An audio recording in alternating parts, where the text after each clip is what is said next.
un lugar soñado que en mi vida pensé que...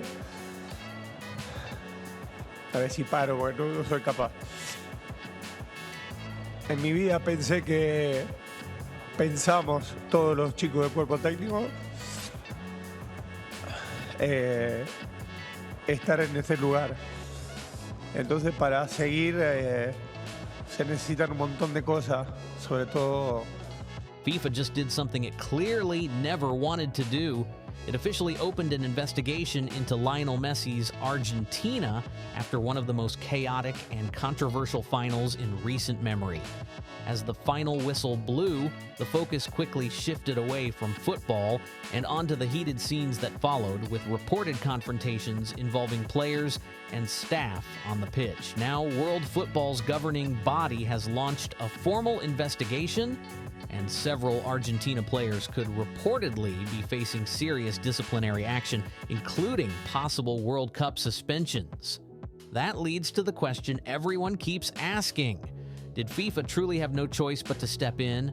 Or is this also about showing angry fans around the world that no team is above the rules, including Argentina? We may never get a clear answer. But one thing is impossible to ignore. Argentina now finds itself under intense scrutiny, and the players involved in those post-match incidents could have the biggest problems of all because cameras captured almost everything. The footage has been picked apart from every angle, and now investigators have plenty to review. So let's break down exactly how this situation reached this point. First, the match itself. We already covered every major moment in detail elsewhere, so there's no need to go through the entire game again. Here's the important background you need. Many viewers felt this wasn't just a football match. It became an incredibly physical battle that rarely settled into a normal rhythm. There were roughly 50 fouls, 5 yellow cards, and a performance from Argentina that many critics described as overly physical rather than attack-minded. They finished the biggest match in world football without registering a single shot on target, while Spain managed 12. According to many observers, Argentina's approach focused on disrupting play, slowing the game down, and frustrating Spain whenever possible. Then, in stoppage time, tensions boiled over when Enzo Fernandez challenged Spain defender Pau Cubarsí, received a second yellow card, and was sent off, pushing an already heated final even closer to the edge. Argentina had to play the entire 30 minutes of extra time with just 10 players after Enzo Fernandez was sent off. Volver a resetearse, volver a formar un grupo como este.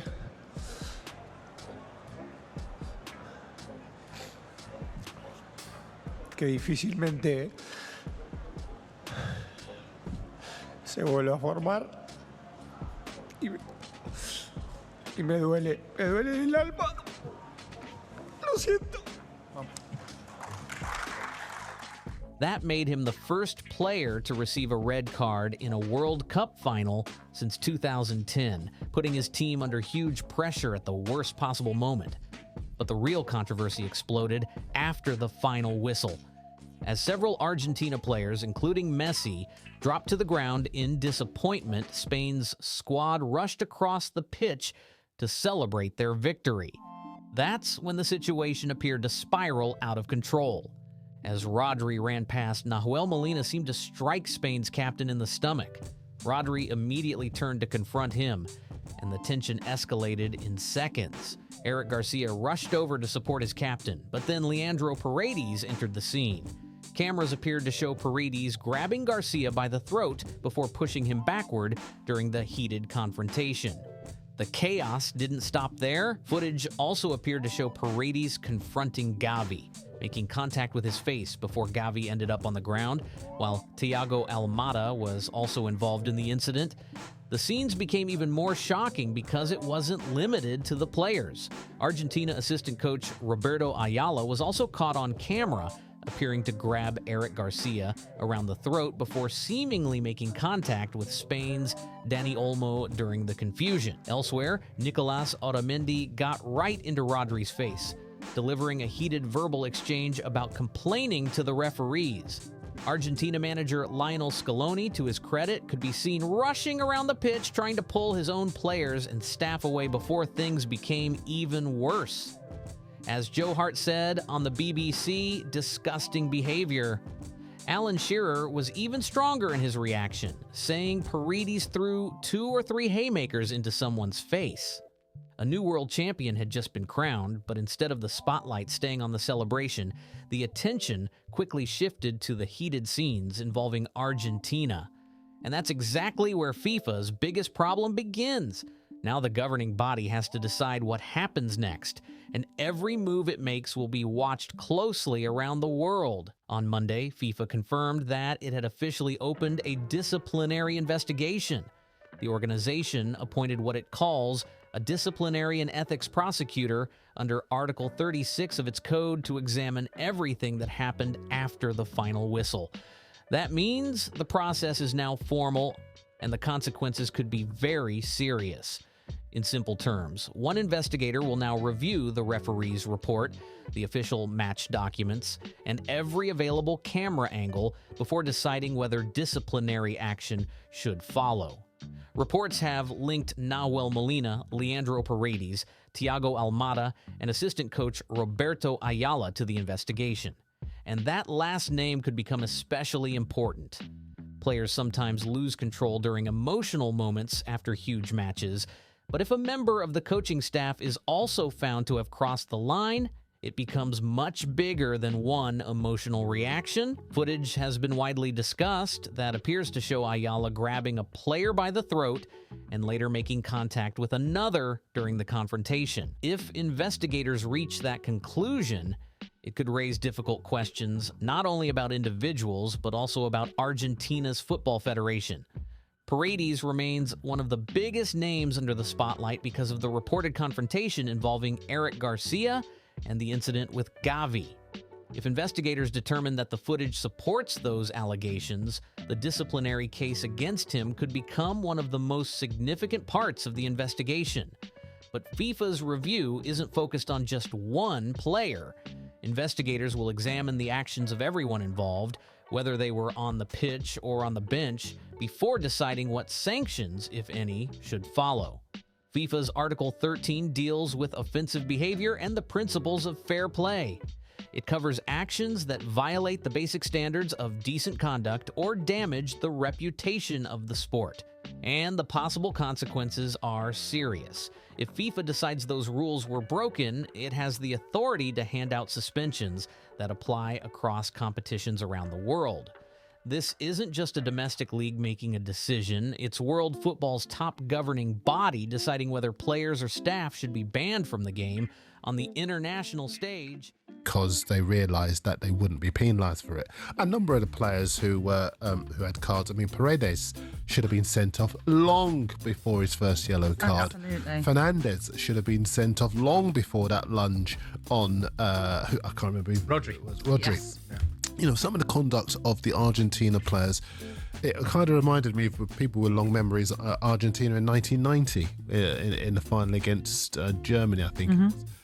It was just reprehensible, and I think what it did, it united everybody behind Spain, every neutral, everybody who wanted to see football win. But there's another detail that has people talking, and it's one FIFA will likely face questions about. During the confrontation involving Leandro Paredes and Eric Garcia, the referee system briefly appeared to show that Paredes had received a red card. Then, only moments later, that red card disappeared from the system. And FIFA later confirmed that no disciplinary action had been issued against him on the field during the incident. Think about how unusual that looked. In the middle of a heated confrontation, footage appeared to show contact that many people immediately questioned. The system briefly displayed a red card, only for it to vanish almost as quickly as it appeared. Naturally, that sequence sparked intense debate among fans watching around the world. For many viewers who felt Argentina had benefited from controversial decisions during the tournament, that disappearing red card only added more questions. Whether it was simply a technical display error or something with a much more ordinary explanation, the optics were difficult to ignore. Millions of people watched the incident unfold, saw a red card appear on the broadcast, and then watched it disappear just moments later, leaving plenty of room for speculation while FIFA's investigation continues. FIFA is now in the unusual position of investigating after the match an incident that its officials did not punish during the game.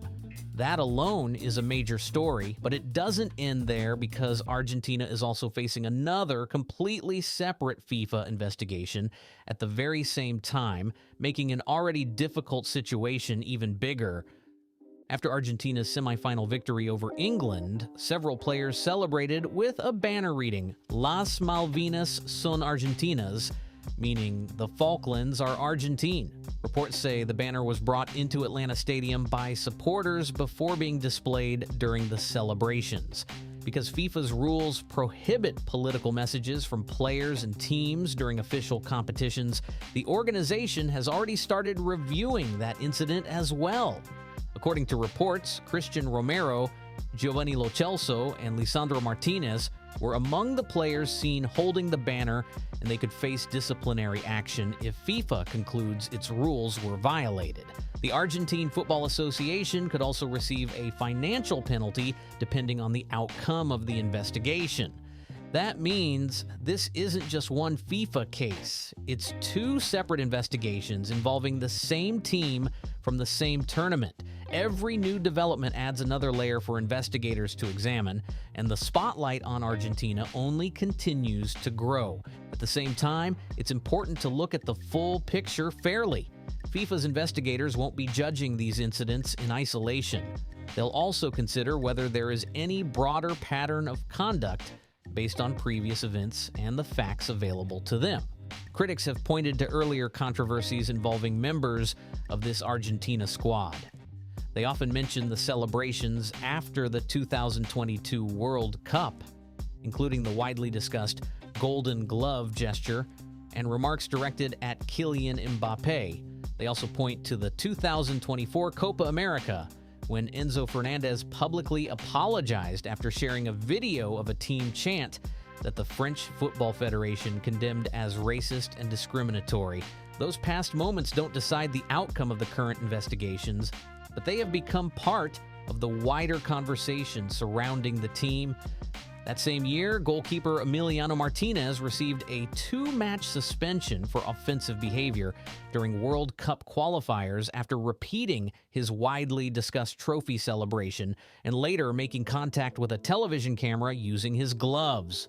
Incidents like that have continued to keep Argentina under the spotlight whenever questions about discipline come up. Then there's the Falklands banner. Similar controversy surrounded a banner in 2014. And now the issue has returned again in 2026. Any single incident can be explained as an emotional moment after a huge match, but when several controversies are placed side by side, critics argue they begin to look less like isolated moments and more like a recurring pattern. That's important because allegations of bringing the sport into disrepute can carry more weight when investigators believe similar issues have happened before. Will any suspensions from these current investigations actually be lengthy? History suggests that may not be the most likely outcome. Looking at previous FIFA disciplinary cases involving Argentina gives some clues about what could happen next. After the 2022 World Cup final, FIFA took disciplinary action over Argentina's conduct during the celebrations. The widely discussed Golden Glove gesture by Emiliano Martinez and the dressing room comments about Kylian Mbappé attracted major attention. In the end, however, FIFA issued a financial penalty reported to be around £18,000, or roughly $23,000, without imposing individual sanctions on players involved in those incidents. For a National Football Association, many people viewed that amount as relatively small. The banner issue also has a clear precedent. Argentina was previously fined about £20,000 after displaying a similar Falklands message before a friendly match in 2014. Yet, the controversy resurfaced years later. Based on those earlier cases, many observers believe the current investigations could end with limited suspensions, financial penalties, or a combination of both. rather than the most severe punishments available under FIFA's rules. But FIFA has shown before that it can hand out major punishments when it believes the situation calls for them, and that's what makes this case so important. The organization has not hesitated to issue lengthy suspensions in other high-profile incidents, and those decisions are now becoming part of the conversation surrounding Argentina's case. This is the same FIFA that banned former Spanish Football Federation President Luis Rubiales from all football activities for 3 years following the incident at the Women's World Cup. It's also the organization that suspended Luis Suarez for 4 months after he bit an opponent during the 2014 World Cup, one of the most severe individual punishments ever handed down during the tournament. That suspension even carried over into his club season, forcing him to miss the opening matches after the World Cup ended. The examples don't stop there. UEFA also suspended Spain's Alvaro Morata and Rodri for 1 match after the Gibraltar is Spanish chant following the European Championship celebrations. So the precedent for meaningful disciplinary action already exists, and football's governing bodies have shown they are willing to act when they believe rules have been broken. At the same time, nobody should expect an immediate decision. FIFA has not announced a timetable for the prosecutor's report, and these investigations often take time. In a comparable UEFA disciplinary case this year, the final decision wasn't reached for more than 2 months, showing that major cases are rarely resolved overnight. That means this story isn't disappearing anytime soon. The investigation now hangs over both Argentina and FIFA because every decision will be examined closely by fans, players, and media around the world. Many observers will be watching to see whether FIFA applies its rules consistently, regardless of the team involved, or whether the outcome is viewed as too lenient. No matter what FIFA decides, the pressure will remain intense. A harsh punishment could spark criticism from those who believe the sanctions go too far, while a lighter penalty could lead others to question whether similar cases are being treated consistently. One final detail has also caught the attention of many fans. So far, none of the main figures at the center of these incidents has publicly apologized. Leandro Paredes eventually broke his silence with a long and emotional message to Argentina's fans. He spoke about pride, love for his country, and giving everything for the national team. But one thing stood out to many people: he never mentioned the post-match confrontation that placed him at the center of FIFA's investigation. Instead, he wrote, "Thank you, Argentina. I love you today and always," and called it an honor to be part of what he described as the best Argentina team in history. Enzo Fernandez also shared a message after the heartbreaking defeat. He spoke about the pain of losing and the pride of representing his country, writing, "Wearing the jersey is the greatest honor of my career." But like Paredes, he made no reference to the red card that left Argentina with 10 players throughout extra time, or to the controversy that followed the final whistle. Christian Romero, who has also been linked by reports to FIFA's separate investigation into the banner incident, posted his own message about disappointment, commitment, and coming back stronger.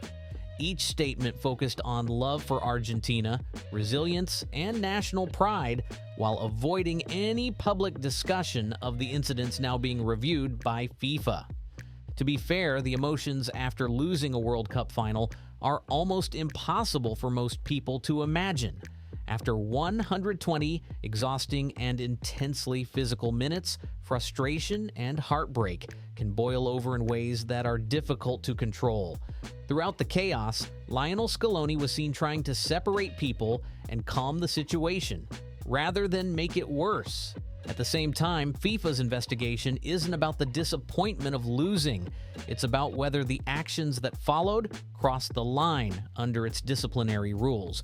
There is a big difference between an emotional reaction in the heat of the moment and a confrontation that appears to involve multiple players and members of the coaching staff.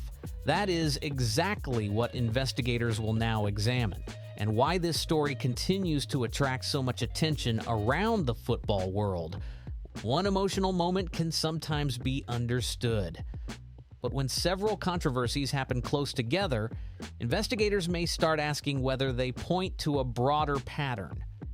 That's exactly what FIFA's disciplinary process will now try to determine as it reviews everything that happened during and after the World Cup final. Argentina arrived at this tournament hoping to defend its world title. Instead, after losing the final on the pitch, the team now finds itself defending against two separate FIFA investigations. One focuses on the post-match confrontation, while the other examines the banner displayed after the semifinal. Depending on FIFA's findings, the outcome could include suspensions, financial penalties, or other disciplinary measures. The pressure isn't only on Argentina, it's also on FIFA. Every decision will be closely watched by fans across the world. If FIFA imposes severe punishments, some will say it acted decisively. If the sanctions are viewed as too light, others will question whether the rules are being applied consistently. Either way, the organization knows this case will be examined from every possible angle. Spain lifted the World Cup trophy, but the conversation didn't end with the final whistle. Instead, attention quickly shifted to investigations, disciplinary reviews, and the questions surrounding what happened after the match. Now all eyes are on FIFA's next move, and the final chapter of this story has yet to be written. What do you think? Should FIFA hand out tough punishments if it finds the rules were broken? Or is losing the World Cup final already enough? Share your thoughts in the comments below, because I'd love to hear where you stand. And if you enjoyed this breakdown, don't forget to like the video, subscribe to the channel, share it with other football fans, and turn on notifications so you don't miss the moment the official FIFA decision is announced. As soon as the report is released, I'll be here to break down every major detail. Thanks for watching, and I'll see you in the next one.